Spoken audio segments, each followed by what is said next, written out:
न्यायालय ने न्यायिक अभिरक्षा में भेजने का आदेश दिया है और न्यायिक अभिरक्षा में भेजे गए हैं। न्यायिक अभिरक्षा में 14 दिन का न्यायिक अभिरक्षा। ये नौचंडी का मामला है, वो धारा 436 और 147 का, उसी मामले में वो भेजे गए। आपकी तरफ से क्या तर्क रखा गया और विपक्ष जो दूसरा वकील है उनकी तरफ से क्या तर्क रखा गया? हमारे तरफ से ये तर्क रखा गया कि ये मामला 28 साल से पेंडिंग रहा है, वो उपस्थित नहीं हो रहे हैं। माननीय उच्च न्यायालय ने भी आदेश दिया है, माननीय उच्च न्यायालय ने भी आदेश दिया है, उसके कंप्लायंस में इनको न्यायिक अभिरक्षा में भेज दिया गया। अच्छा, कुछ स्वास्थ्य का भी हवाला दिया उन्होंने स्वास्थ्य का हवाला दिया, जिस पर माननीय न्यायालय ने जेलर को आदेश किया कि जो नियमानुसार जो इलाज है उउनको मुहैया कराया जाए, जेल मैनुअल के अनुसार जो भी हो वो किया जाए। Thank you. माननीय विधायक जी का 2 मुकदमों में रिमांड बना है। मुकदमा 293 2095 और 1995 और एक मुकदमा 323 2007 में, एक लिसारी गेट, एक सिविल लाइन का, एक नौचंदी का था। दोनों में हमने लोअर कोर्ट में प्रार्थना पत्र प्रस्तुत करा।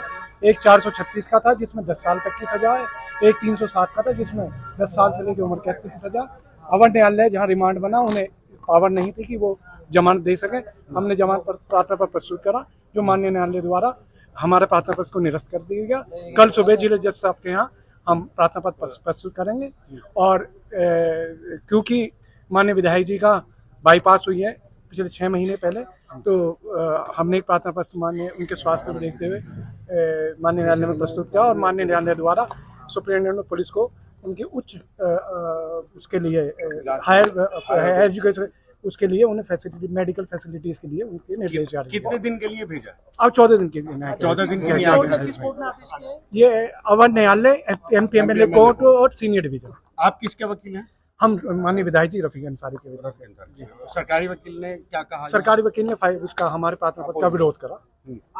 आपने जो हमने नहीं तर्क हम इसने तो हमने तो यही कहा कि निर्दोष है।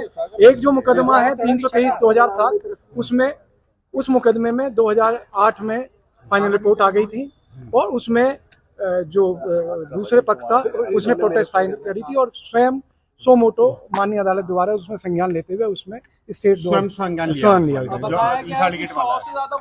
वो दूसरा मुकदमा वो 293 मतलब एक लिसारी गेट वाला अपनी तरफ से, लिसारी गेट नहीं है कोई भी, एक नौचंदी और एक सिविल लाइन वाला अपनी तरफ से नहीं, नौचंदी नहीं, वो सिविल लाइन का था। नौचंदी में तो आज था ये नौचंदी पुलिस पकड़ के लाई, उसे पूरी बात तो बता दो। नौचंदी में वो क्यों था, नौचंदी में वो खो में कोई आग लगी थी, उसमें किसी व्यक्ति द्वारा मुकदमा लिखवा दिया गया था।